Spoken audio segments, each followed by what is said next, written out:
মানে 20 জন লোক না ভাই? 24। তাহলে 24 প্লেট হইব। তানবীর ভাই ওনার বন্ধু লেভেলের সকল বন্ধুদেরকে দাওয়াত দিয়েছে, ওনার মাদ্রাসায় হাঁসের মাংস দিয়ে পিকনিকের আয়োজন করেছে। তানবীর ভাইয়ের সকল বন্ধু লোক গিয়েছিলাম তানবীর ভাইয়ের মাদ্রাসায়, হাঁসের মাংস দিয়ে পিকনিক ছিল। অনেক ভাই ব্রাদার অনেক দূর থেকে আসছে, কেউ ঝাড়বাড়ি থেকে আসছে, কেউ ঠাকুরগাঁ থেকে আসছে, কেউ খোঁচাবাড়ি থেকে আসছে। আমি 28 মাইল থেকে গেলাম। আমরা প্রায় 25 জনের মতো, 25টা প্লেটে মাংস সবাইকে অ্যাকুরেটভাবে দেওয়া হয়েছে, কারো কম কারো বেশি না, একদম প্লেটের মধ্যে আগে ভাগ করা হয়েছে।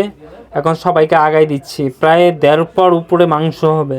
ওভার খাওয়া হয়েছে, সবাই মিলে খাওয়ার মজাটাই আলাদা। অসংখ্য ধন্যবাদ শ্রদ্ধেয় বড় ভাই তানবীর ভাইকে এত সুন্দর আয়োজন করার জন্য। খুব মজা খাওয়া হয়েছে, অসাধারণ। পাকটা কিন্তু সেই হয়েছে।